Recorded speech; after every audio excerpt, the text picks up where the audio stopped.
Oh, that's the button I press. Hey, everybody. It's the Blathering Live, a special Monday edition, which means I know the regular Wednesday listeners probably not going to be joining. They're like, fuck it, Wednesday's our day.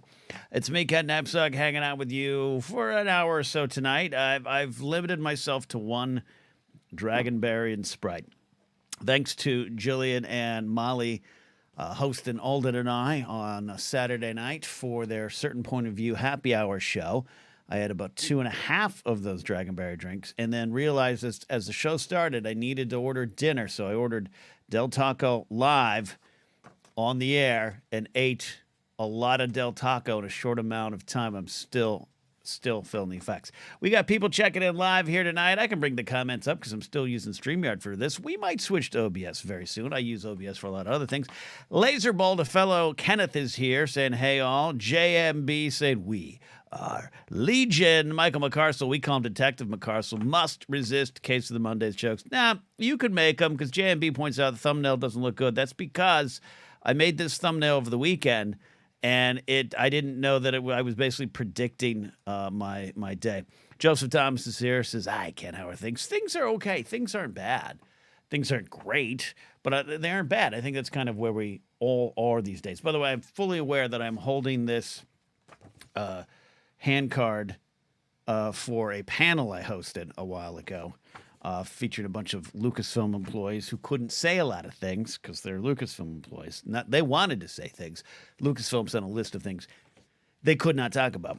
But on the back is a phone number. I'm not David Letterman holding a cue card. Ranger Donald's here. Ranger Donald here. Ranger Donald's got the best hair in the business, man. Love that. Andrew Cook here. We release this also as a podcast on the Knapsack Network feed.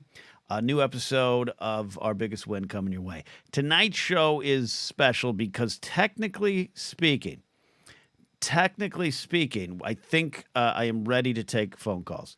I don't even know that phrase was right. I don't know if I'm ready to take phone calls. I announced on a show, we didn't do a show last week, and I apologize. So I was like, I'm going to make it up. I'm going to make it up to everybody. Do 2 shows, Monday and Wednesday. I wish I didn't do that because I have a big writing project that I should be working on right now.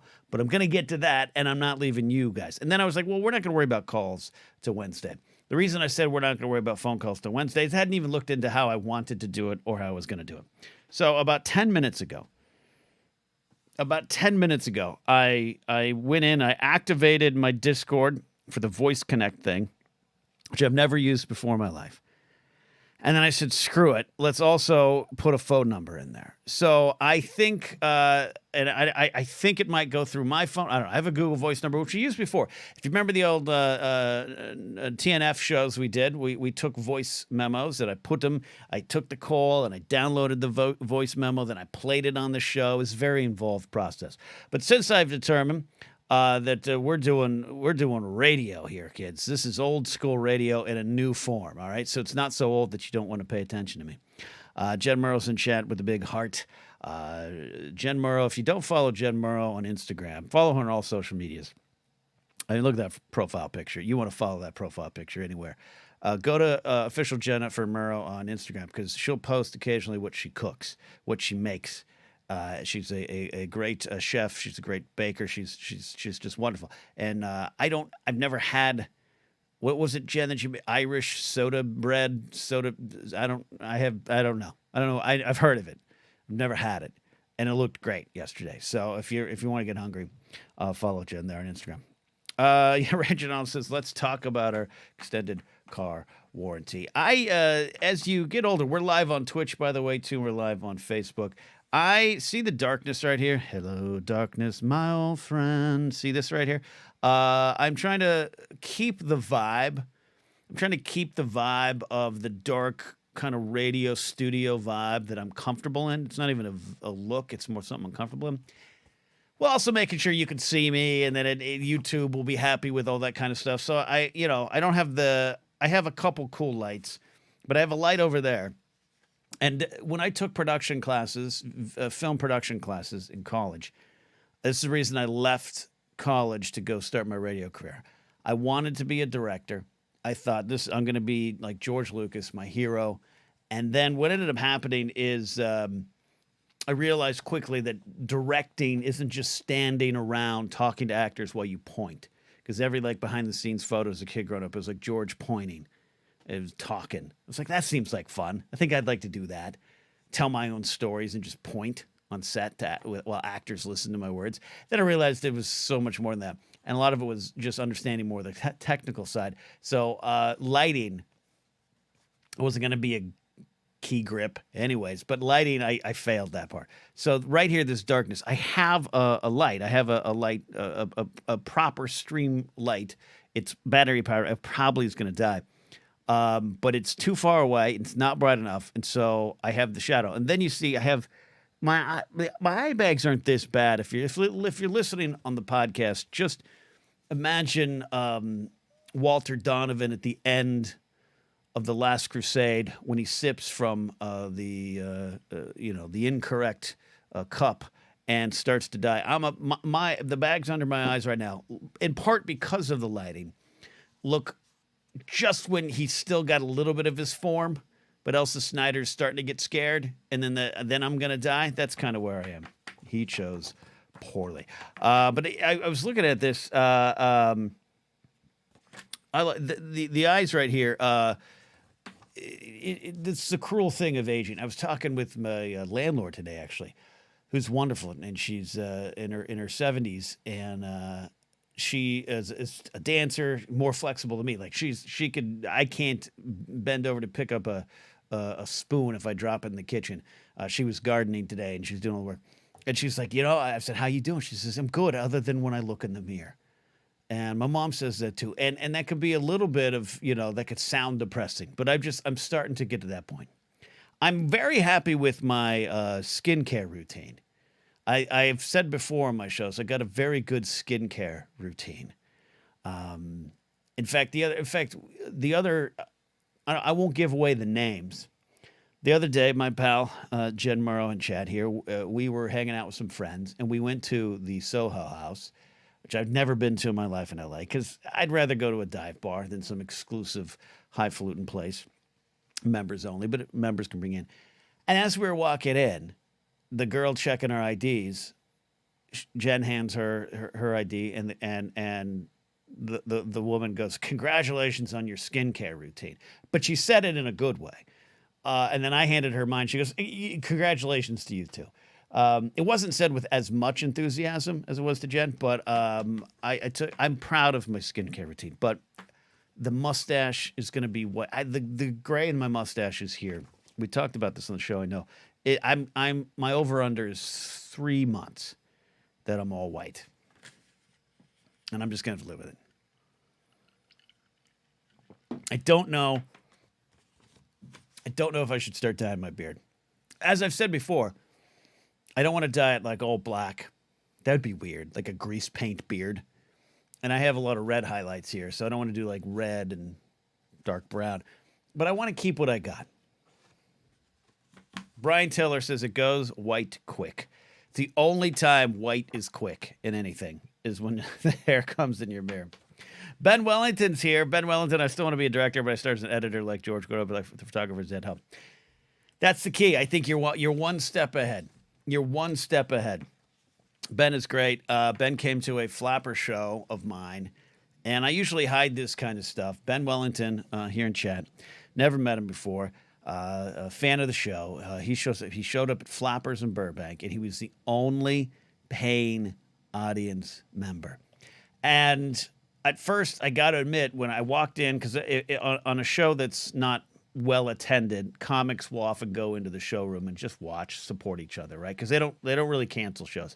If there's one paying member there, we got a show.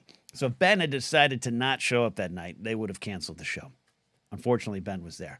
And I felt embarrassed. I felt a little embarrassed. When Ben first introduced, I was like, I picked it up right away. Oh, it's Ben. I've communicated with Ben via DM over some music stuff before. He writes some great songs. But in my head, I was like, God damn it, Ben's going to know the truth. Like, don't tell people how I live. Tell them it's a sold-out show, and the venue was shaking to the rafters and to the very foundations on which the comedy club was built because there were so many people there. But more often than not, when you see comics like, "Hey, catch me here," if it's not like the Comedy Store on a Friday night or the Comedy Store overall, the Hollywood Improv, or on the road, this is kind of it. It's four people stuffed into the corner of a room watching a show. Jen Murrow came to a show too, and she was like, it was one of three people. And I know Jen well. It's like we could have just gone to islands and hung out, and I would have told a funny story. Ben says, "Bro, I loved it. Always been a fan. Glad you went forward with the show. It only went forward because of you." So a lot of stuff we want to get to on the Blathering. We always want to look out in the world, and I have been so head down on things that I haven't really taken a look. I haven't looked up to the world, so I feel kind of bad. I always go to my news app, which is kind of a depressing way to end the night, but I always go to it. But here's the thing. If anyone is still in my Discord, you have to be a member of my Patreon page to get in. But as I've discovered over the years, you can then stop. You can stop supporting me on Patreon, which is, I always say, is perfectly a okay thing to do for various reasons. Not any of it related to self-loathing, but your finances, you only want to support it for a time, you don't like me anymore. It's all good. I don't need an explanation. But if you leave the Patreon page, you're still in the Discord. And there's been times over, I got to tell you, there's been times over the last couple of years where I thought, I should just purge that. But then I don't know. It's like you bought a ticket, I'll keep it there. I'll keep it there. But if you are in my Discord, in the general section, I did put up a phone number. It's a Google Voice number, so fees do apply. All right? If you're calling long distance and it's like a $12, call, God help you, all right? It's like my grandma and grandpa. Before they passed away, you'd call down to Anaheim. Phone would ring about 6 times, and then they'd pick it up, and it'd be like, "Hello? Be like, Grandma, it's Kenny. Kenny, how are you? Great, Grandma. Okay, we great here too. Bye-bye." And she'd hang up. And you'd go down to visit and be like, "Grandma, why'd you hang up when I called you?" "Well, long distance." That's all they thought about. And would explain that long distance, not what it used to be. Grandma, I got minutes. We're good. I got a burner phone. We're good. And she'd still hang up. Rest in peace, Grandma. Eat. Born in Kyiv, Ukrainian. She'd hate to see what happened. Laserbolt says, "I miss the landline days with long distance call. Cost a ton." Right? Dylan Barry's here. As always, too, if you got a question, let's do some questions since I haven't even looked at the state of the world. Keeping a little bit up on spring training, trying to get my baseball engine running again. I got a big fantasy baseball draft for the next weekend, next Sunday. Gone most of the day drafting fantasy baseball players.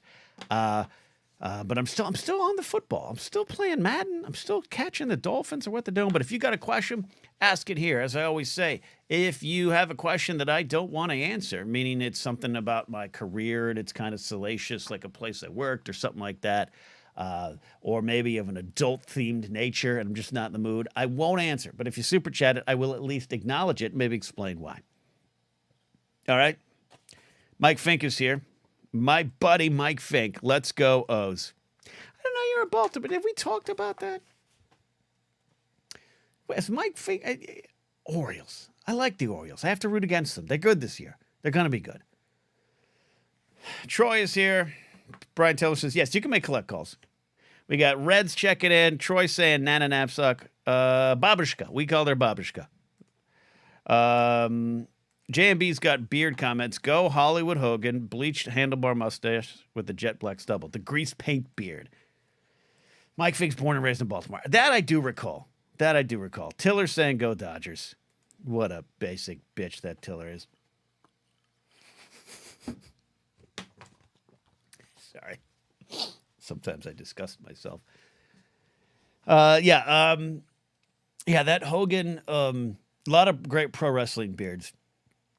The Hogan NWO turns heel beard is something. Superstar Billy Graham, similar vibe. A lot of people copied from, not even copied from Superstar Billy Graham. A lot of them just said, yeah, no, I'm paying homage to Superstar Billy Graham.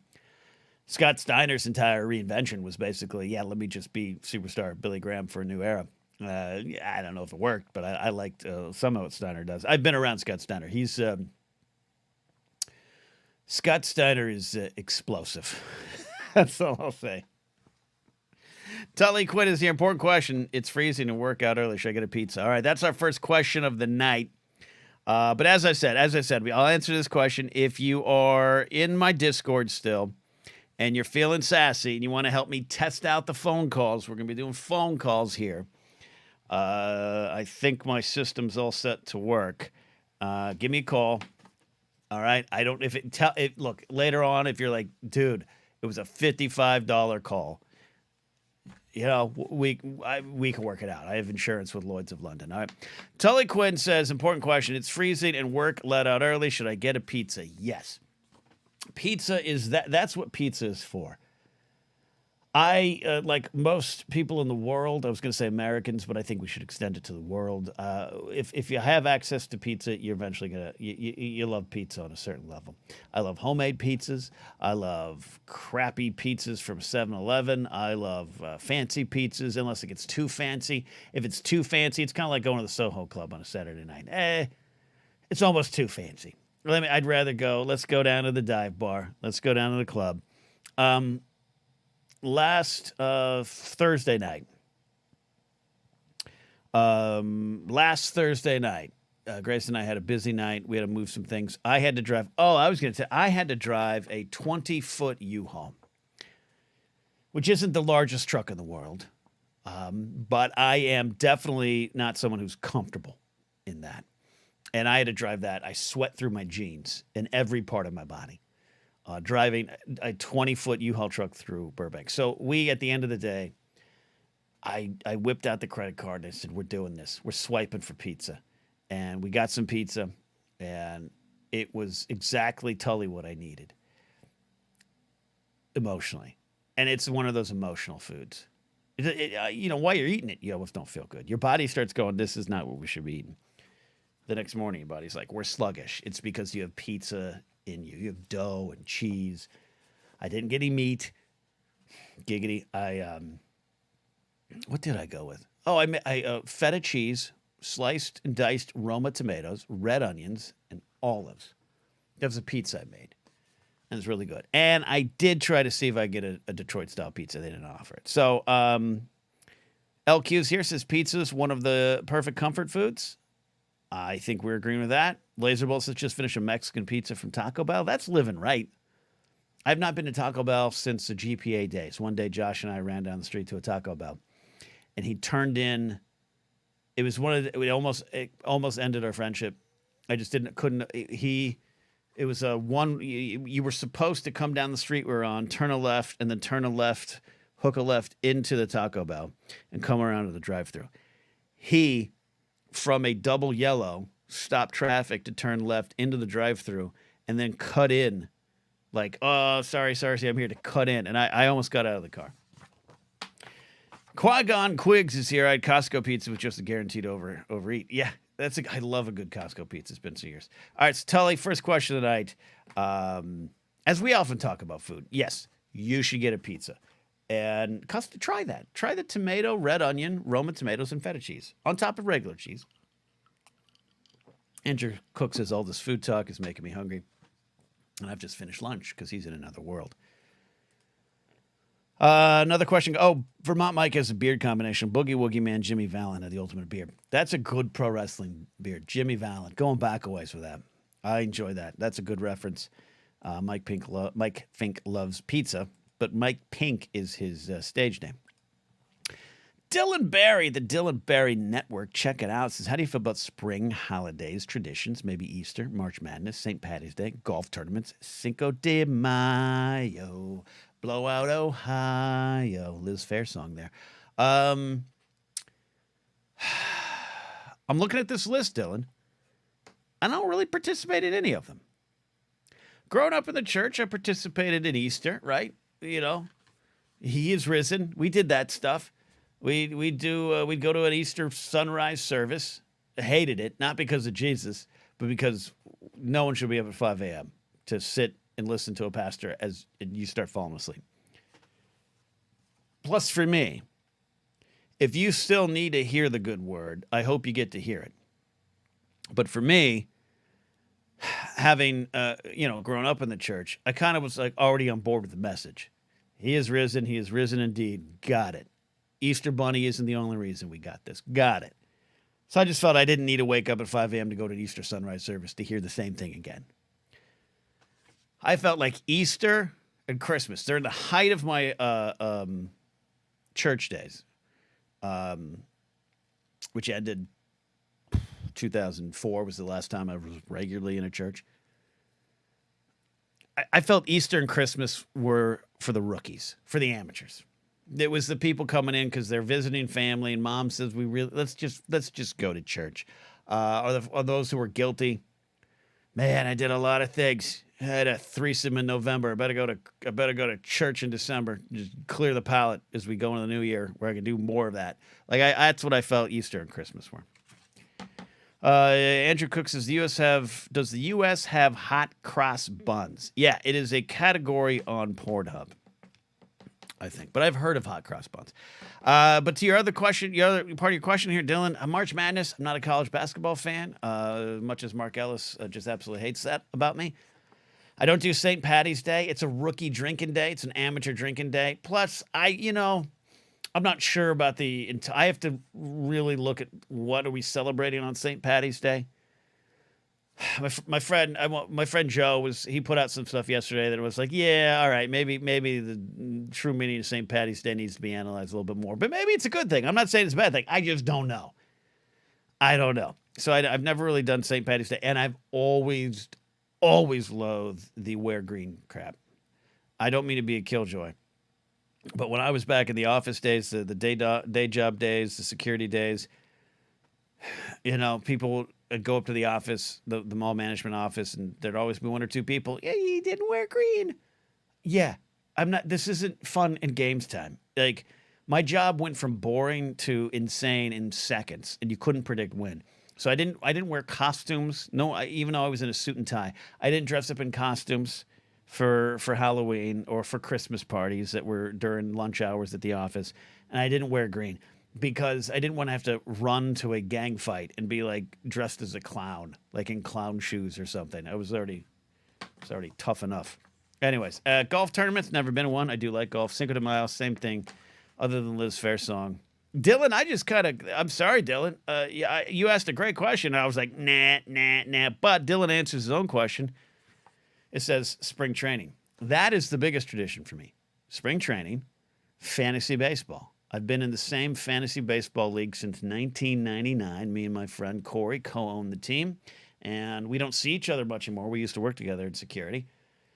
We only see each other once a year for the draft. Go over to his house, and it's a lot of fun. Right. Catching up with the questions. Great question, though. I mean, he did murder pagans. There you go. Brian Tiller says, I went to church every Sunday up to age 16 or so. My mom's mandatory +1. Laserbolt says, I'm not a big basketball fan, but I love a good March Madness pool. Just made my picks last night. Now, when it comes to gambling, I do desperately need cash. Maybe I should. Maybe I should make a bracket. Is it too late to make a bracket?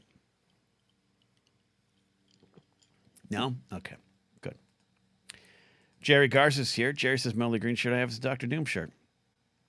Now, see, if I still had my Return of the Jedi shirt from when I was a kid, the one with the iron-on decal of Vader, Emperor, Luke, that it was green, and then had the decal on. I would have worn that every day.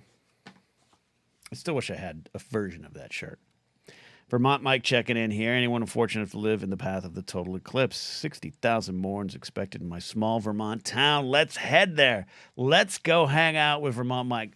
Vermont Mike, I hit town. I hit your town. Where are we going first? Answer me that. Because it's going to happen one day. I'm going to do some comedy out near you. I'll hit the town there. Where are you and I going to go?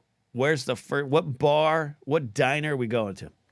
But Damon's here says I'm a Green Bay Packers fan, so I have plenty of green. Yeah, there you go. That could work. If there was some sort of teal situation, I would have been covered as a Miami Dolphin fan for a long time. But what is the eclipse? I try to keep up. Like I said, my head's been down. What is the total eclipse of the heart? Turn around every now and then. All right, all right. Oh, here's the eclipse map. Got it. Got it. Okay. 2024 total eclipse. Where and when? I'm looking at this. Oh, gosh. Look at this path. Yes. Okay. This is fascinating. I should find a way. How can I share my screen? Okay. Do it. It's not doing it. Do it. See, I know OBS more than I know StreamYard. I'm saying share my screen. Share it. Share it. Okay. Oh. There we go. Sorry, everybody. Oh, no. There we go. Okay. Is that on? There we go. Okay. I did it. Suckers. Suckers. You guys just watch me fight technology live on air. Brendan is here checking in on Facebook. Says, I'm half Irish. My dad was from Coal Island, North Ireland, and we never celebrate St. Patrick's Day. It's never a big deal for them in Ireland. Yeah. See, that's what I worry about. All right. All right. Here it is. So where and when is... So here we go. Vermont, right?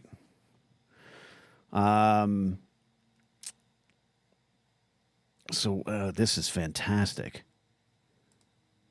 This is fantastic. We could get totally lost in this. Is this the right one? Oh, look at this. This is amazing. This is worth everything.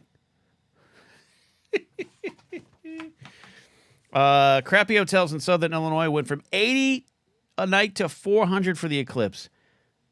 Laserbolt says eclipse is close to Michigan, but not close enough. Is this the right eclipse that I'm on? Is this the right one? Because that's this date. I don't know. This is fantastic. So we got to go to Caryville, Russellville, Carbondale, somewhere in Indianapolis. We got to head to Cleveland. Let's all go to Cleveland. Niagara Falls there. Ellis and I will just miss it. We'll be in Boston, but we'll miss it there. And then up in Vermont. We can catch it in Maine. That's fascinating. Okay. That's the one. Okay. So it's not a current one. Got it. All right. Well, we got to pick our poison then. Let's all go to Vermont Mike's house. Tiller's on with me too. Okay, Tiller. Brian Tiller says, just hearing about this eclipse. Brian Tiller, frontman of the Moon Agers. And the Moon Agers took one on the chin in February, and we're gonna rebound. We're gonna get some stuff going. Brian and I have to have a fortnight meeting and figure out the future. If you're just joining, this is the Blathering Live. I do this generally every Wednesday, but we have a bonus episode here tonight because I missed an episode last week. You can super chat the show and ask a question that I will acknowledge at least, or you can just support. Tips are also tip options are down below. But don't forget to check out the Stream Elements store. If you're watching on YouTube, we got those links, and you can get some Team Zuck merch as well. That is the shilling. That is the shilling. Vermont Mike says we have public works bulldozers standing by to plow vehicles out of the way for emergencies. I kid you not. This is, you know what it reminds me of? And Aaron Hatcher's here as well. Hello, Aaron Hatcher. We got to get Aaron Hatcher out of here soon, though, because he's got the wangers to watch. Striffler's back on it. What you're describing, Vermont Mike, is what I think started to happen with the storm chasing world, where chasing storms, tornadoes, became so popular after a while. It's kind of like Mount Everest, where it's a log jam. Or hiking, climbing up to the top of Half Dome in Yosemite, where it's a log jam of people. And every photo you see on Instagram is someone by themselves in all their glory out in nature. But behind them and not shown, or behind the cameras, hundreds and hundreds of people. I think that's what I think you might be talking about, Vermont Mike. Well, this eclipse, I get it. I remember Halley's Comet, 84. I remember the hype. But now, like storm chasing, everyone, those shows, because I used to watch the Storm Chaser show on like Discovery, everything with Reed Timmer and Sean Casey and the Dominator and all those things. I was fascinated with that. Always said I wanted to do a storm chase myself. And Hillbilly Scripps is here. God bless Hillbilly Scripps, an angel among us. Most everything in Central Texas is completely booked for Eclipse Day. Unbelievable here. Well, and it's not coming anywhere near us. Not coming anywhere near us. Oh, it's going right by you, Scribs. Hillbilly Scribs you're right in the path. That's crazy. You got to rent your house out as like an Airbnb and make some money that week. That's what you should do, sir. God bless you.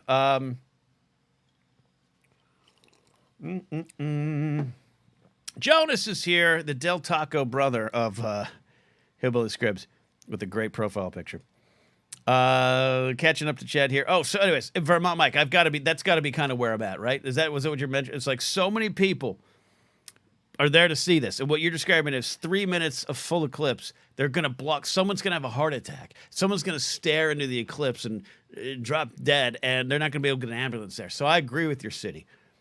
You know what, Vermont Mike, can we sponsor one of these public work bulldozers? I'll name it after a transformer or something like that. Eric Lozano's here. Pit Boss, please do the news. I do the news. Well, it's been on hiatus. Check out Anytime. Anytime with Ken and Alden. I do have the news segment over there, except for it went on a very unexpected hiatus because I had to take this cool job I have writing for a YouTube channel that I can't fully divulge right now. So it's been a lot of fun. But, the movie news, I just don't follow the movies. But the news of the news is over on Anytime. Yeah, okay, yeah, Vermont Mike, you're right. You see, yeah, okay. We're going to be the Constructicons. This is amazing. Maybe it's because I'm not in the path of the eclipse. Aaron Hatcher saying I live in Arkansas, so I'm expecting chaos here on Eclipse Day. Arkansas. Aaron, how close are you to Little Rock? How close are you to Little Rock? Can you get to Little Rock? Because Mark Ellis and I will be doing comedy there later in the year. Got a question here. Let me favorite that. Right. Scott says, bring the Moon Agers to Minnesota and I'll play live drums for you guys. Look, Jonas is going to do some drumming for us. Jonas doesn't remember, but he volunteered to do some live track drumming there or whatever I'm trying to say. But Scott, you never know. We might show up on First Avenue. Let's do it.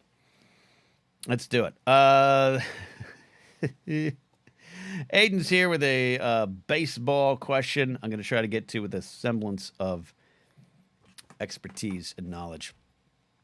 You're listening to Blathering Live. We're here for a bit. If you're in my Discord, I don't know if anyone's trying. There is a phone number there. If you want to try to call. And by the way, once I iron out how I'm going to do this, well, I have the voice channel on the Discord thing up, but I have a Google Voice number.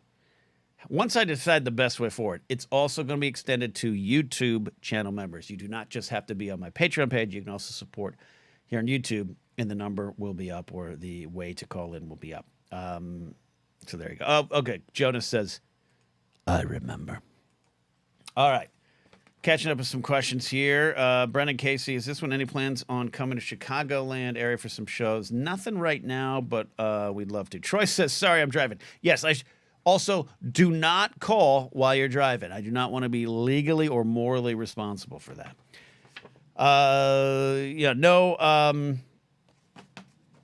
Oops. Troy says, sorry, I'm driving. Yeah, please don't call while you're driving. Aaron Hatcher says, what? I've always wanted y'all to come to Little Rock, but I didn't think y'all would. I live very close to Little Rock. I live in North Little Rock, basically. I've pulled off and gone to a Sonic drive-thru. That story I tell sometimes, which I'll probably tell on stage, was in North Little Rock. Yes, we will be there. Check Mark Ellis's website for more information. I think I'll be there. He'll at least be there, but I'm definitely in the plans. We talked about it. This is going to be fun. All right, getting to some other questions here. Dylan Barry, is this one I hear you talking about using Stream Elements OBS in your Collider Screen Junkie days? Did you ever work in the booth on those shows? What were they using for their broadcasts? In short, no. During those days, I didn't work them. But with Screen Junkies, I was in there. We used a TriCaster. So big, giant, $1,000 worth of equipment. We had a little booth there, that little JTE booth. If you remember, like we had that camera set up to go in, the JTE cam. I would be in there, and I did learn how to operate it enough to where during a live episode, if JT needed to go to the bathroom or something like that, I could press enough buttons to run it. Did not touch it on Collider. You didn't need to, because we had a full-on productions crew at both locations. As I've said before, Screen Junkies, there was an entire production wing for all the channels at Defy Media at the time. So it was always weird. I didn't touch any of that stuff. I wish I learned a little bit more of it early on, because that way when I was laid off and on my own and broadcasting from my home studio, I would have figured that stuff out sooner. Collider, I think, used OBS. I think they used a couple. They didn't have a TriCasters, at least back then, very expensive. But then what ended up happening, I did go back to 2019, after I long left Screen Junkies and Collider. They hired me to run the board, because JT actually, for a while, he moved. I think JT lives back in LA now, but he moved to like Wisconsin for a while.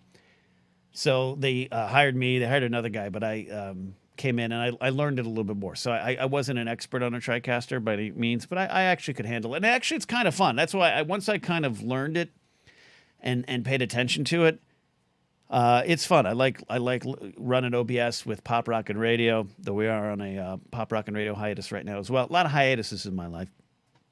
All good reasons. None of it's like me getting tired of this stuff or anything. Just got to concentrate on other things. But yeah, the thing is, I wish you kind of get in. There's two sides to digital media, I think. And for a lot of us who got there early, you didn't necessarily know a lot of the back end stuff. I didn't know how to make thumbnails. I didn't even know how to format pictures right. I didn't know any of that stuff, and I didn't need to know any of that stuff, unfortunately. Even though I was a producer, I should have paid more attention, but I was dealing more with the on-air stuff, and JT had it. There was a girl named Gracie who was our post-production supervisor. Parker Roberts she was our content manager. We had Amin, who was an editor at AE. All the stuff at Screen Junkies was handled for me, so I didn't have to learn it. Then you get the Collider, a little bit more hands-on, but we had a production team. The Wangers, Cody Hall, Christian Ruvalcaba, Adam Smith, Thad Williams, Dennis Zen, all of them on that side. And Remsen Allard came a little bit later, towards the end of my run. They handled all that stuff. So I didn't have to do any of it. And then when I was dumped into the freelance world, where everyone's kind of doing it on their own, I was behind the eight ball. And there's that way to get into digital media, the old days, when you got hired by a company. And then there's folks that learned because they're on their own and they're 12 and they're, I want to do that. So I want to learn OBS. I want to learn how to stream video games. And they're also buying their third house right now, those kids. I wish I had more of that. And I wish I had stopped to learn more of it going on. So good question, because that was something that it's always been on my mind. Aiden Walsh is here. And Aiden, sorry for the sip. Aiden Walsh says, "Hey Ken, what's your 2024 World Series prediction?" I'm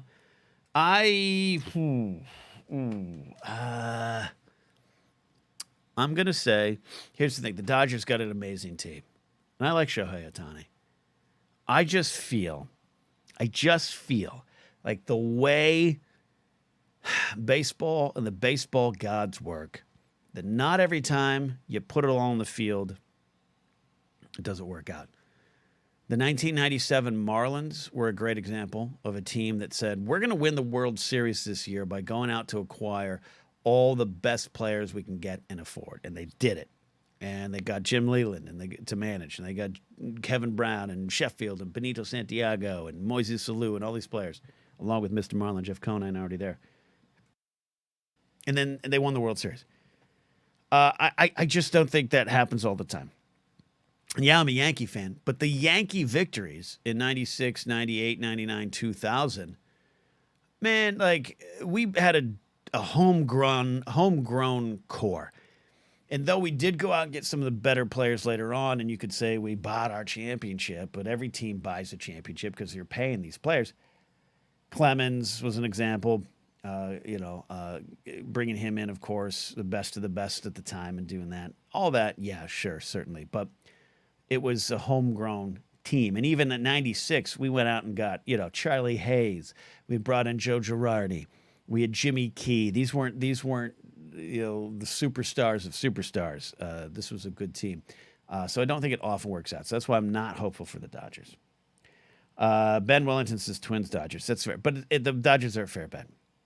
So I'm going to go on a limb, and I'm going to say Atlanta gets back to the dance. I really liked the Atlanta roster top to bottom. I like some of the pitching.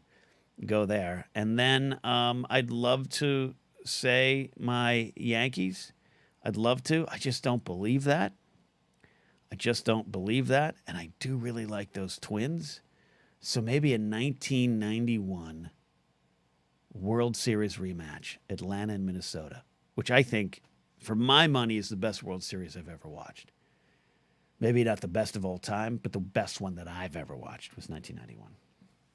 Ed Haskell is here, fellow Yankee fan. And Eddie, I want to say the Yankees, but probably not the way. You're watching Blathering Live. We're here for a little bit more, about a half hour more. I do want to take this. I just feel alone.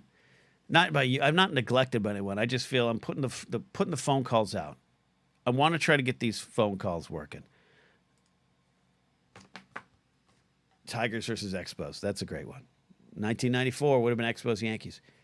If anyone wants to call in, the numbers in the Discord for Patreon supporters, and then once we iron this out, it will be available for YouTube channel members. We'll be live here on Wednesday as well. The normal show will go the normal length, more about 90 minutes. That will be Wednesday per usual, and then 20 minutes of coffee. Quick one, Thursday morning. Brendan, talking baseball. Laserbolt says, I don't have a clue about my Tigers this season. Yeah, probably not their season. Brendan K says, 2005 World Series is the best I've seen. Yeah, was that White Sox? That was White Sox. Was 05 White Sox Astros? It's been a bit. Damon says, I'm a Brewers fan. A lot of close but no cigar. I like those Brewers. New manager this year, right? I like it. I like the energy. A Brewers World Series wouldn't maybe get the big ratings that a lot of people want, but I don't care about that. 05 was White Sox. Okay. White Sox Astros. I do remember that one. Got it. Super chat, our buddy Eddie Haskell. Hello, my friend. Hope to see you here in New York in May. What was your worst fast food experience? Mine was in Florida. I hate mustard with a passion. And 1 or 2. I'll wait for Eddie's second one to come in there. You could just type it in the normal. Lauren Romans here says, go Tigers. I'll tell you what. If the Tigers make the playoffs, we'll do what we tried to do with the Detroit Lions. If the Tigers make the playoffs, I will eat an entire large Detroit-style pizza right here. Eddie's saying, and it was with a super chat. Eddie, you're generous. Says, I hate mustard with a passion. After a 12-hour day, I went to BK and told him no mustard. Started driving, took a bite, and mustard poured out each side of my mouth. Felt like I was near death.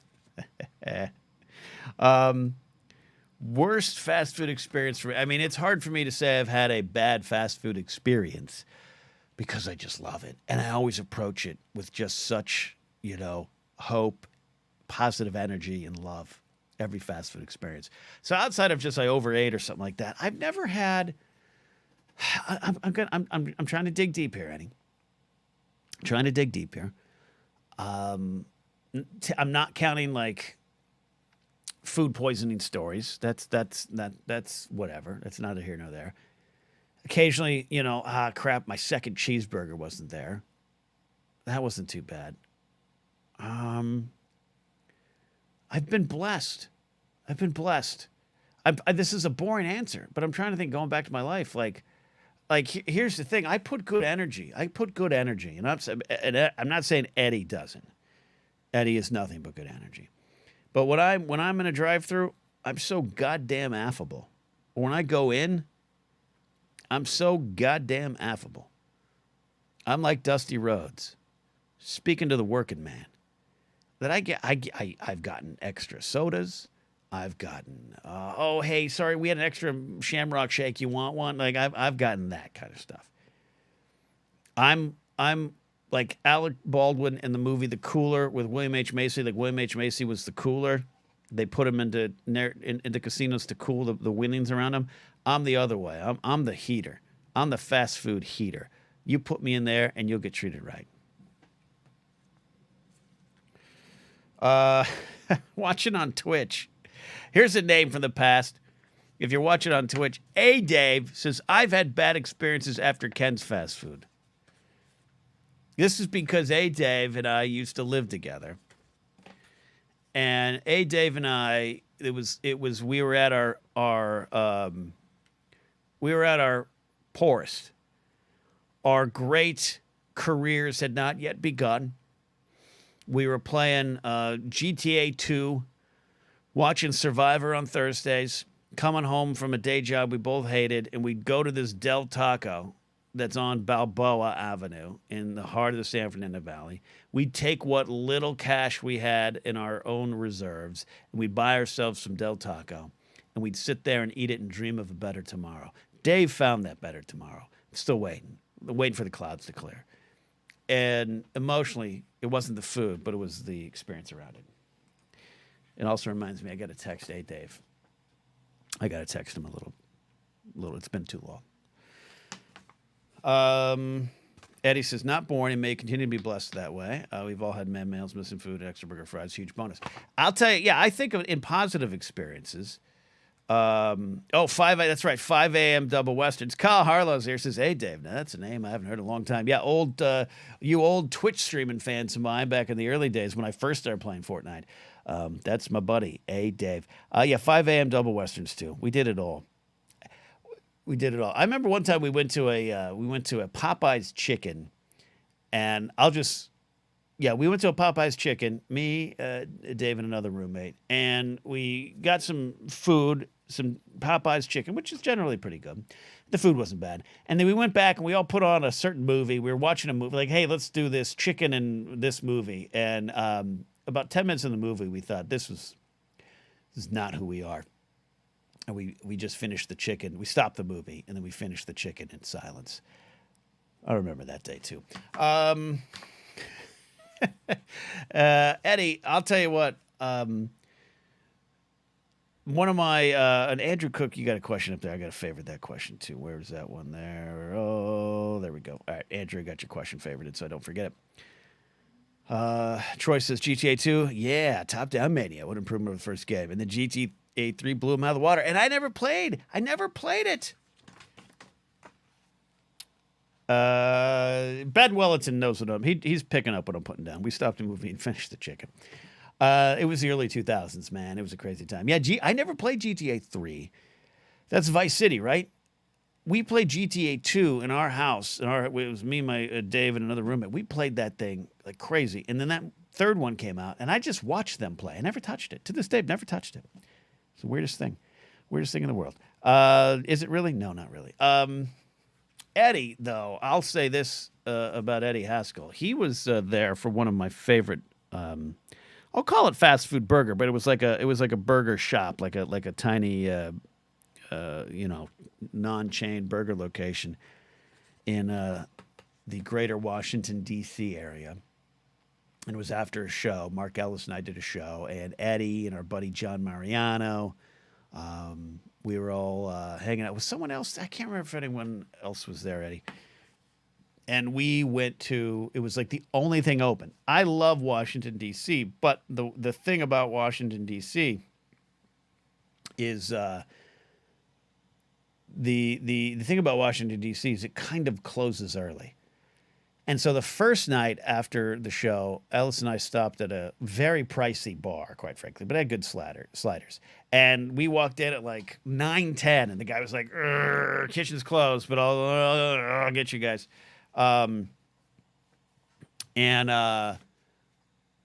the next night we found it was the only one open. It was like, I don't even know if it was 24 hours, but it was like midnight. And we all sat outside. It was freezing fucking cold. And we had an interesting show. It was an interesting weekend of shows. And we sat there and it was greasy and cheesy and a heart attack in my hands, but it just felt right. It's one of those nights as you're eating this food, you look to the skies and you think, I am infinite, right? It's that moment. It's that moment. All right, so GTA 3 okay, so Vice City came after GTA 3. Then maybe I played GTA 3 too? I can't remember. Dave, do you remember? We played Tony Hawk and all that stuff religiously. But I definitely GTA 2 because that was the one that changed the game. That it suddenly was awesome, and then GTA 3. Maybe it's GTA 3. I don't know. I'm just making this up as I go along. Getting some questions. If you got a question, ask it now. And if I want to ignore the question, I will. If you super chat it, I'll at least acknowledge it. Andrew Cook says, have you had any sightings of Joe Star recently? Yes, I have. I read that. I thought we were going aliens there. No, my one UFO UAP sighting is 2001, I think. Summer 2001. Yeah, I haven't. Yeah, I did Joe Star, and I did a comedy show, Ryan O'Toole's comedy show, which was a great show at the Goodnight Bar. We did at the beginning of March, which seems like 2 months ago, but that is actually 15 days ago. Wow. And Joe's doing good. We're trying to get lunch. We are trying to get lunch. Hey, Dave says, we played Vice City at the mall when we were supposed to be patrolling, I think the IRAM. Oh, yeah, that's right. They put that in there.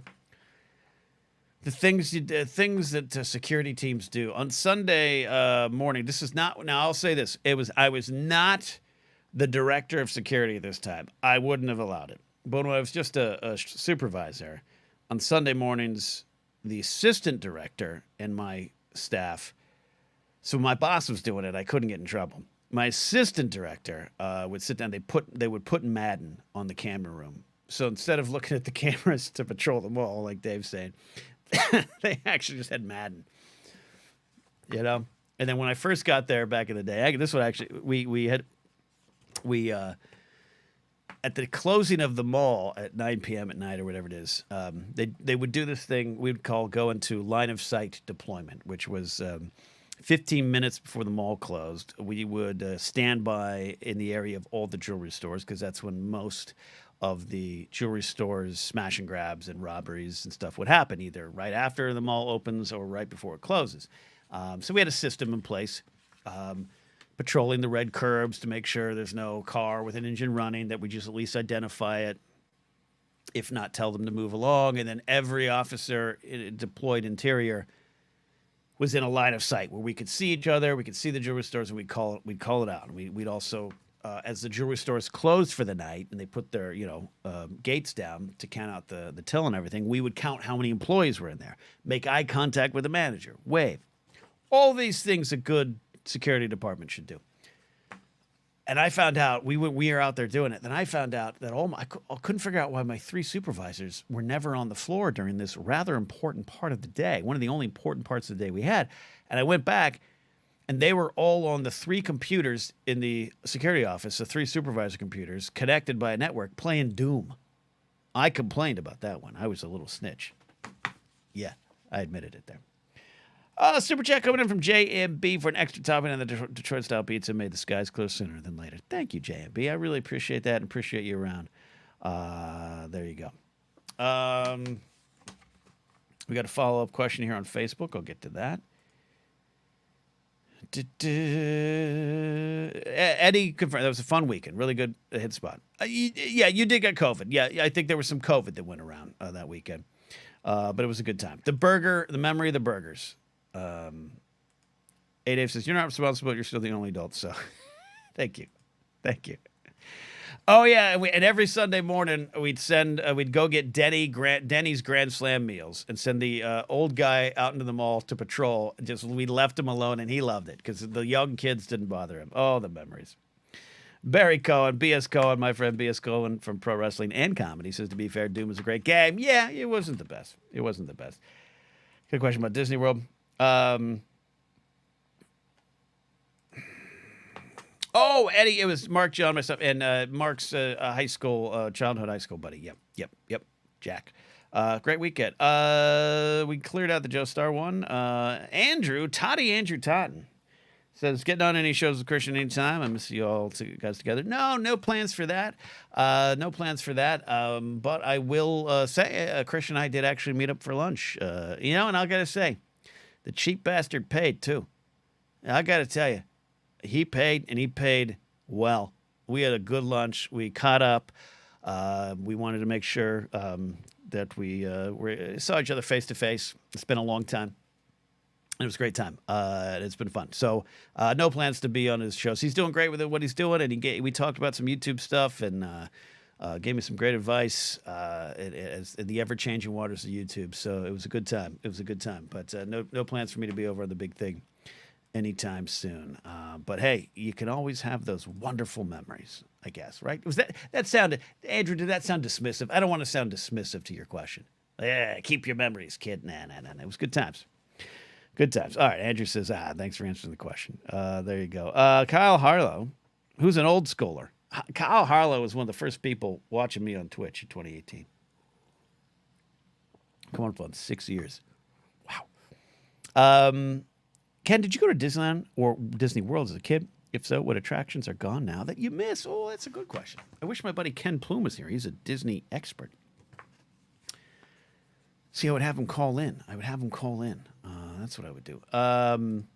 Yeah, I did not go to Disney World. I have not actually been to Disney World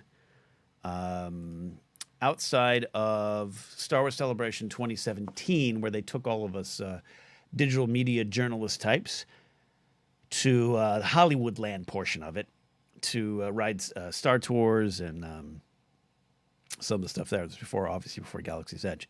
But it was fun. So one day maybe I'll get back there. I'm not in a hurry to head out to Florida anytime soon, but it was good. But Disneyland, we went all the time. Disneyland, we did go all the time.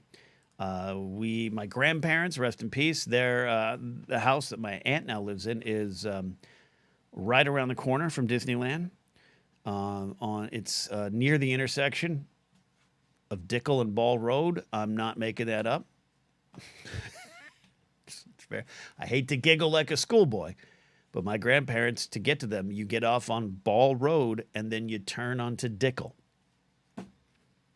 I don't know if the city planners really paid attention to that when they built Anaheim, but my grandparents were right there. You can see the fireworks every night. So we went a lot. I love it. And you know what's funny? Wog says, how you doing? Ken checking in from Australia. And then says, I look like Leon the Professional. Look, if you're going to come in here and flirt with me like that, you got to warn me first, because I'll take it. That's amazing. Thank you. Jean Reno, one of the people I performed stand-up comedy in front of. That's a rare, like, random. He was at the Improv one night, front row. And he wasn't much of a laugher, but I wouldn't call him like a jerk or anything. But every comic was very aware that Leon the Professional was in the front row, and we tried to make him laugh, and I think that made him not laugh harder. Oh, look at this. All right, we got some questions coming in here. Let's see if I can do this. All right, let's do this. All right. Hey, everybody. Loud this time. Okay. We got our first caller. Caller, where you calling from, and what's your name, and what you got?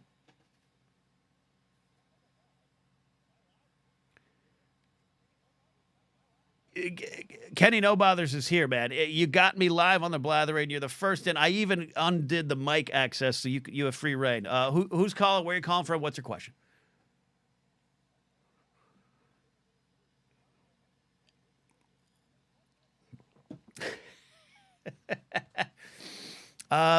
What's your favorite cheeseburger?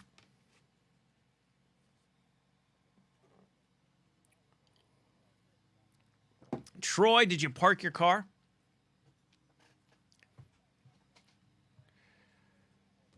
Okay. This is great. You like all the cheeseburgers. That's amazing. This is wonderful. Troy, I got to ask you. I got to ask you about your beard and your profile picture. I'll have to bring it up here. I'll scroll back to see if I can and I can do it. No. All right. So can anyone else? Oh, you all can't hear him. Okay. Okay. Hold on here. I got it. All right, Troy, stay with me. I know what happened. Okay, hold on. All right, I got to fix this. You all wait. I see what happened. Oh no, I get it. I can't fix it. Hold on. Here we go. All right. We're gonna fix this, Troy. I know what happened. All right. Now, Troy, talk, and let me see if people can hear you. Testing the phone lines. Okay. 1, 2, 3. Now we're gonna be on a delay. Testing for proper modulation. Yep. Now we're gonna be on a delay. Now we're gonna hopefully people. I have one mix minus thing that I have to undo. Fixed. Okay. So, but now the sound is horrible. I'm gonna have to. Okay, I'm gonna have to work on that. All right, we'll work on that later. But Troy, Troy is calling. Troy's. I was gonna tell everyone about your wonderful beard that I was gonna bring up here. Here it is. How long have you had that beard, Troy? Well, unfortunately, I don't have that particular beard any longer. That picture's probably like 6 years old at this point. So I'm cut down to more of like a Wyatt Earp Van Dyke style, fat goatee, swirly, snidely whiplash mustache. Is that on purpose? You strike a cowboy vibe in your life? What do you do? You know, I kind of like I like to stand out, like people to ask about it. You know, it turns out I didn't realize I was so vain and naive until I started going bald, but I am. So it's really just compensating for the bald spot up top. I'm with you on that. I'm with you on that. The moment you start losing your hair is when you realize just how vain you actually are, which is why I introduced beanies into my life. This is amazing. Well, Troy, I'm so happy you're going to be the trivia question of who got in first. I will though. I'm going to have to fix that sound thing because what ends up happening is StreamYard suppresses my audio, so the audio quality is going down. But we can hear Troy, and that's what's important. So I'll fix that along the way. But Troy, thank you for calling in. Any final question, any thought? You've got the air. Do you want to yell Baba Booey? Are you going to see the Eclipse? Are you going to see Mark Ellis and I do comedy at the Rockwell? What are you doing? Oh, I can't wait for that. And I think you mentioned Justine's show, too. Were you opening for Justine still on Wednesday? I'm going to be hosting the Justine Marino show at Laugh Boston. Mark Ellis will be featuring, and Justine headlining. She's very funny, known Justine for years. So, it's a twofer. It's a twofer. Awesome. Well, I look forward to seeing you both nights then. We'll be there on Wednesday, and we'll be there on Saturday as well. All right. Now, here's the rules, Troy. I've never met you in person, right? We've never met at a convention yet, right? Or anything like that? No, I saw you every time in New York. Have we met in New York? Have we hung out in New York? See, this is okay. Only 3 times. Okay. Here's the rules, though. When you come up, you go, hey, it's Troy, the dude who called into your show, and then we're going to be friends for life. Then I won't forget that we've met. Oh, I got upgraded. All right, cool. You got upgraded. All right. Thank you for calling in, Troy. Our first call. I'm so excited with that. Though I am going to have to, I'm really bummed about the sound thing. I'm going to have to fix that. Let me get my sound back up to the level we want. It was supposed to forward it. You know what? Okay. This is why I don't like to experiment on air. But I think I had to do this. I have to make sure I unblock calls. It's supposed to be forwarded to my phone so I could take it in and get the best sound quality. These are all the things that I've got to figure out. And this is what happens when you plan things 10 minutes before you drop to air. So don't mind me. I'm going to be poking down and looking at my phone here as I figure that out while we all figure it out. If anyone else wants to give it a go, we know we can do it. We got it working out. The calls are coming in. That is exciting stuff. The Blathering Live. Lauren Ramos, is this a call-in show now? It is. I just have to remember the goddamn setting on my iPhone that lets me unblock calls.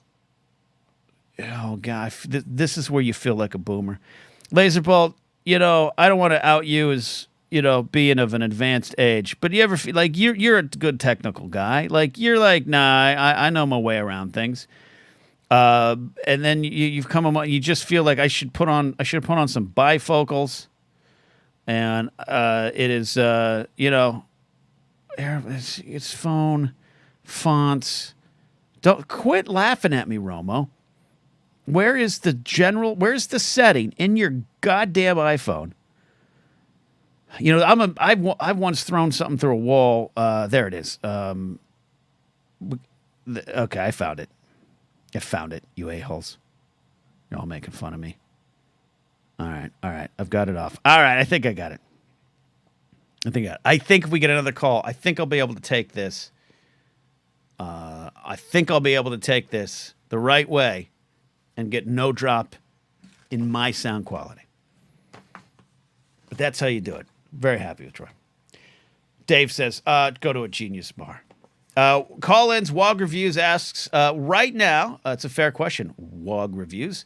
Right now, if you're a Patreon supporter of mine, it's in the Discord. You get into the Patreon Discord from the Patreon page, and I put the number in the general section. However, I'm also going to make that available for YouTube members of my channel. You get to watch 20 minutes of coffee live, and you get to call in. The reason I always say I like to keep it to members or Patreon supporters isn't just to cultivate a big following. It's also to, somewhat weed out. I'm familiar with all the folks who listen and hang out with me. And that's the reason.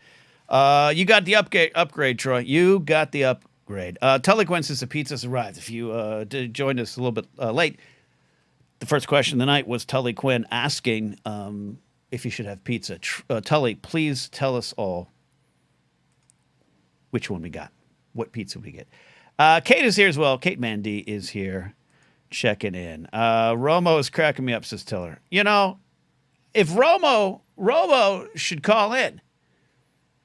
Romo, we'll talk Detroit pizza. You've been on my shows before. What are you afraid of? The Detroit Tigers winning? These are the rules. It's Blathering Live. I'm Ken Knapsack. We're here for about 10 more minutes. But we'll be back Wednesday. And I swear we'll have this thing ready to go. And what I love about this is if you call in, once you have that number, you call in, it starts ringing.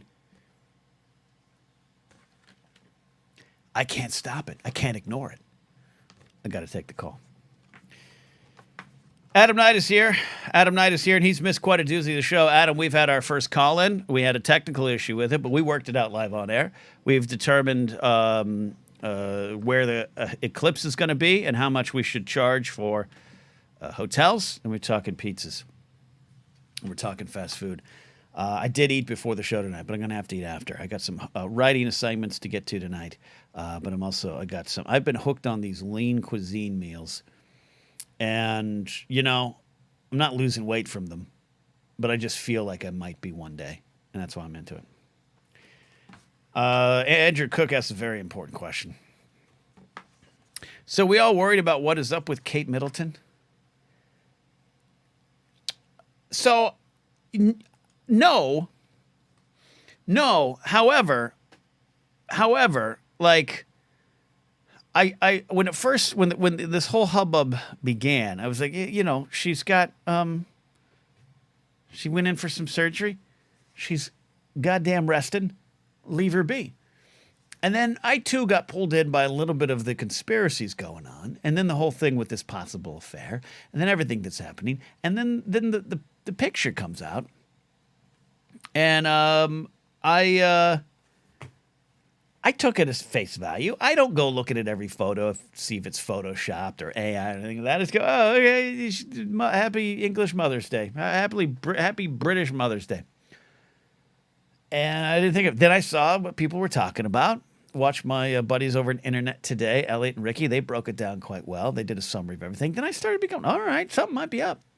I didn't think it was like she's sick and dying or anything like that. I thought she was like, William is taking his pecker out for a walk, and she's done having him step out on her, and she's packed up the kids, and she's moved to Lake Kensington or something like that. I was like, that is what happened with. That's what's happening with the whole situation to me. But then today, there was like a picture of her. Then the statement, "Oh, I'm sorry, I like to experiment with Photoshop." No, you don't. You don't need to. You're a royal. What do you just like? Oh, I'm gonna Photoshop this picture. I'm gonna mess with the sweater on my. No, you're not. So I was worried. I've started to become worried that something was going on. I got pulled in, but then they were at some farm today getting like apples and apple cider or something. I don't know. See, and Kat says this is what happens. Actually, Dave says she's had a bad fast food experience. Leave Kate alone. Kate says last night Twitter had me half convinced King Charles was donezo. I even had to Google it. Yeah, that's what will happen. As much as we say we don't fall for that stuff or don't get pulled into it, it's easy and it's fun sometimes. It starts fun, and then next thing you know, you're in it. You're in it deep, and you're looking for signs. And then you're like, well, that Kate Middleton wasn't the real Kate. That's not her face. And, it's okay to write. It's not life or death. I'm waiting for it. She's got to go on camera. You know what? Kate Middleton should go live on Instagram. Tell Kate Middleton to call me now. We'll take the call now. I'll make it a video call. Lauren Roma says, I'm worried about my king's health, to be honest. He seems very ill from reports. Yeah, look, I'm not here to wish death upon anyone. I'm not an anti-royal. I don't have a strong opinion of the royals. But I do have a strong opinion of what they did to Princess Di, Lady D. King Charles. I think King Charles is going to have a surprise when he gets to the pearly gates. That's what I'll say. Oh, I thought Roma was calling in on the phone. But she's not. Okay. All right. Fine. I want to test this out. So come on. I'll answer this question. And then I want Romo or Dave, someone on my Patreon page to call in again. This is a wonderful test show here, okay? Laura Romo is 100% with me on that one, just not 100% on calling in on the show. And Wog asked this question, how you going, Ken? I'm doing good now because we got the first call in. We took a live call. I've been waiting to do that, and I was going to put it off. But I actually succeeded in one thing I wanted to do today, thanks to Troy. Dylan says, hey, when you are on your writing assignments, how late will you stay up? I try to even it out. Dave's excuse is he's a little under the weather or I'd call in. I don't know if I believe that. I'll be honest with you. I just don't know if I believe that. With this, this is a job I have ongoing. It's a freelance job. So I have like 2 or 3 weeks to complete each project, and some of them overlap. So I try to do about an hour or two a day, but I'm running up against the deadline. I extended my deadline to Wednesday, and I'm having a little trouble unlocking the project. It's a YouTube channel that does like video essay stuff, and it's kind of fun. It's conspiracy adjacent, and I'm having a little problem with it. So tonight might be a little bit of a late night. Normally I like to end my night with some Fortnite. I don't think that is going to happen tonight. I think I'm going to have to get at least 2 hours of work done. And I got to warm up a lean cuisine after this. But sometimes when I have assignments, like when I work for Fandom, I just did a Ghostbusters complete timeline video for them. That I had, same thing. Usually give you about 2 weeks, 3 weeks to get some stuff together. I always, like most writers, put it off. Maybe that's the bit of advice, Dylan. Don't put it off. I'll put it off to the end, and then I'm writing. The last day was on the Ghostbusters project was a good 6-7 hour day. Not complaining because I did it to myself. Aiden's got a easy but tough question. Malcolm says, hey, kind of hope you're really doing well. As a lifelong Californian, what stereotypes with the area are unfounded? And what is a grain of truth to it? I mean, I'll speak mostly to the Los Angeles area. It's an industry-heavy town, the industry being acting, entertainment, Hollywood, blah, blah, blah. I think sometimes there's this reputation from afar that it is the shallowness of the Hollywood industry, and it's a bunch of daft people chasing these dreams and all that kind of stuff. I don't think that's accurate. I don't think that's accurate. I think that's part of it. I think there's an underbelly, or I think if you're in Hollywood, like I said, I keep saying at the it's going to keep sounding like I'm unintentionally bragging, but I've never been to the Soho House, and Soho House is of course everywhere, London, New York, whatever. But I've never been to Soho House anywhere, but especially here in LA. And going there Saturday night, last Saturday, 2 Saturdays ago, it just that's where I think that's what a lot of people might think of this area. A lot of star chasers, a lot of people looking for the photo, a lot of people looking around to see who's here, all that kind of stuff. It wasn't a bad experience, but it was just not my scene. But it was fun to go through. I think that's kind of the unfounded part of it. Most of the time, the people in the industry, when you go hang out with these people, they're just working people. They're especially if you hang out with some like IATSE crew guys or someone works on movies, and they're just folks that work and they need work and they want work and they often don't talk about anything about it. Of course, you're going to talk about the industry. It's just not as vapid and dumb as people make it out to be. There was a couple times early on in the digital media era. Well, after like Force Awakens and Last Jedi and all that stuff, there was this weird kind of incorrect version of some of us, even at Collider, going to these movie premieres and glitzing and glamour and living the Hollywood life. A lot of people, there were some people in the Star Wars podcast world that kind of didn't like us because they thought it was like, real life entourage stuff. And it's like, it couldn't be farther from the truth. If you ever been, if you all get the chance to go to like a premiere or a press event, I hope you get to do it. But it is that. It's a press event. And it's fun. And you get to be around cool people. But it's not glitzy and it's not glamorous. Glamorous. It's actually kind of stressful at times. And that's just one night out of 365, right? Or some folks back in the day get to go to a lot of those things, but that ain't it. That ain't the truth. So that's part of it. And what is a grain of truth? What a grain of truth is, I don't know, that we all, on the same token, we here in California, we are a little California-centric. And that's sometimes okay. It's a beautiful state. Got a lot to do. The LA thing of you're 2 hours from the desert, you're 2 hours from the snow, and 2 hours from the beach. Like, it's all true. What they're not saying is it's 2 hours in traffic, and it really should be 20 minutes, and you kind of go crazy on the drive there. But that we kind of forget West Coast bias. I talk about it a lot.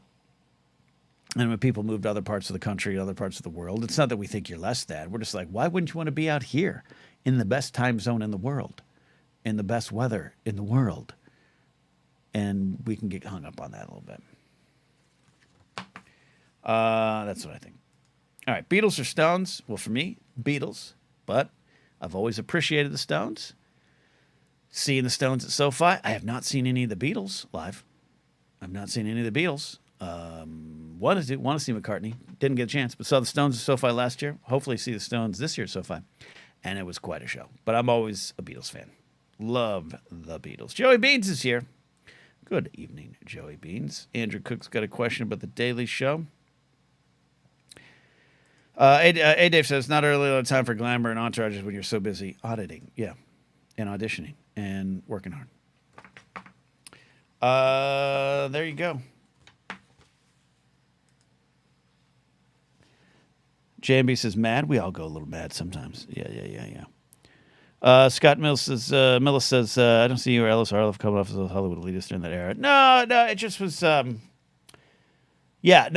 was silly. It was just, we were having fun. I didn't get to go to all the premieres. I wasn't on a lot of those lists. And so I can understand there's a little bit of FOMO involved, but there's just kind of they didn't understand that we were in the industry, right? We weren't just randomly doing, YouTube shows from home and stuff like that and getting a big following. We're on press lists, and so just there was a confusion behind it. Aiden says, I agree. Well, I'm glad. Thank you. Scuba Booster checking in on Twitch. I need time to be productive before 7 hours of football on Sundays. Yeah, I need time to be productive before Fortnite. Aiden says he agrees with me, but also that he has not seen any Beatles or Stones live, unfortunately. Highly recommend it if you can get the Stones in this next go-around. I know they're getting up there, but they put on a damn fine show at SoFi. Andrew Cook, as we start to round up our conversation here tonight, thank you for hanging out with me on what was just going to be a quick test show, but we're still going strong. Andrew says, am I enjoying Jon Stewart being back on The Daily Show? I am.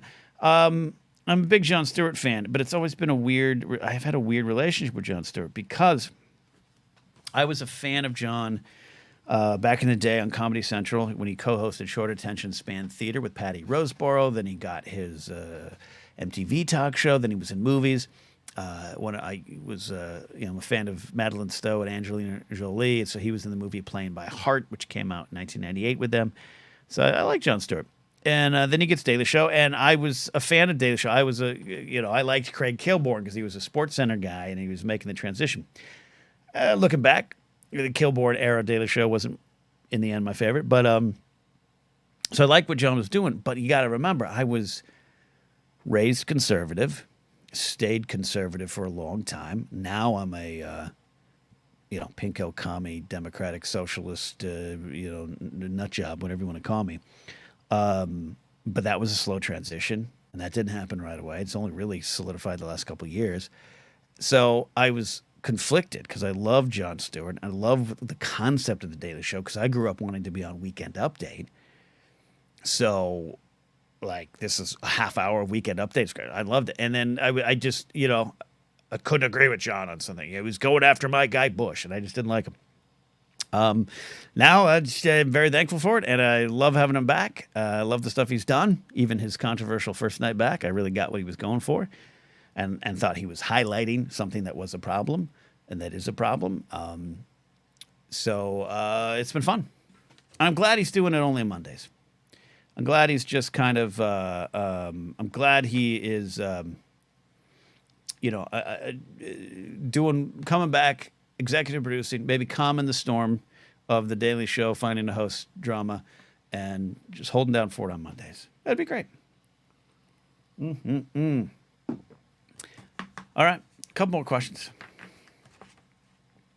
Scott says, I'm super late to the party with your old gang. I found Force Center first between Mando and Obi-Wan, so I've had a lot of catching up to do over the last few years. No, I'm happy that you're here now, Scott. I'm happy that you're doing this to the beat of your own drum, literally.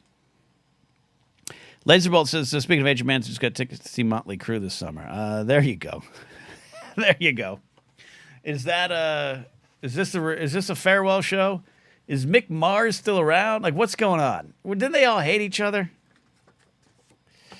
Oh, yeah, Vermont Mike. You're not wrong. Jon Stewart's role in the faculty. He was the science teacher. That's right. Was Famke Janssen in the faculty, too?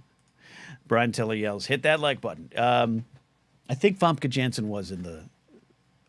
I don't know why I'm paying extra special attention to Famke Janssen's IMDb credits right now. Okay, but Zeta on the top is, it's an all-timer. Dylan Barris says, give me a Steve Martin movie to watch tonight. Oh, okay. I thought you were just proclaiming a statement. Oh, Kyle Harlow's... You're not wrong. Robert Patrick was in the faculty. Give you a Steve Martin movie to watch tonight.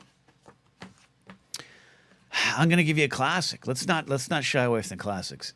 Let's see, Dirty Rotten Scoundrels or Roxanne. My two favorite Steve Martin movies, especially of that era. You know what, Dylan? We're filling Roxanne. Roxanne, you're gonna watch Roxanne tonight. Is Cyrano de Bergerac taking? Murrow's back. Three Amigos, she says. Three Amigos. It's a good choice. Blathering. Oklahoma. Dirty Rotten Scoundrels is a good choice. Roxanne. What's this? Andrew Cook says, speaking of old bands, decided they started working on a Spinal Tap sequel. Oh, yeah. No, they have. I did know that. Yeah. Yeah, I love that. That is, I'm actually excited for that.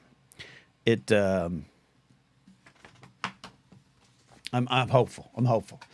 It's dangerous to go back to that well. And they went back a few times, some reunion stuff and everything, but they haven't done it like this. I'm excited about that. Kyle Harlow is quoting one of my favorite parts of Three Amigos that I died laughing as a kid. Kyle Harlow says, "Hey, you two, look up here, look up here, look up here." I'll still occasionally do that, and it is sad the amount of people that don't get that reference. It's sad the amount of people that don't get that reference, but you know, it's of its time, I guess. Look up here, look up here. Hey, you guys! I as a youngster, what was that? What would I be, about 12, 11 or 12 when that movie came out? Watching it at home, we rented the VHS from Movies to Go, Grand Avenue, Grover Beach, California, and dying. It was one of the moments where I just was on the floor laughing. It was like, I want that. I want to do that. You guys also got some great suggestions. Dead Men Don't Wear Plaid. Grand Canyon. All of Me. All of Me, too. All of Me was my first exposure to Steve Martin. Like 84 or something. All right. Crap. It's 6:30. I got to eat dinner, and I got to get this writing project done because Jen Murrow won't write it for me. I keep telling she got me the damn job, and I was like, could you just write this script for me tonight? I'll pay you like frozen yogurt or cheeseburgers. She won't do it. There we go. There we go. There we go. Trey T is here. Thank you to Troy for being our first caller. We're going to iron this out. I think I got it figured out. We'll have to give it a test. We'll figure it out, but we'll do that Monday. Excuse me, Wednesday. Today's Monday. Wednesday, we'll be back 5 p.m. Pacific. 5 a.m. I ain't effing waking up at 5 a.m. 5 p.m. Pacific, Wednesday, right here on this channel, whether YouTube, Facebook, or Twitch. Channel members will be able to call in. Patreon supporters who are in the Discord already, you'll get to call in. Lauren Romo claims that she will call in Wednesday. We'll see. We'll see. Thank you for the super chats. Thank you for the support. Thank you for liking this video. Thank you for hanging with me as I experimented with something new. Live calls. We'll be back Wednesday. See you, friends. Bye-bye.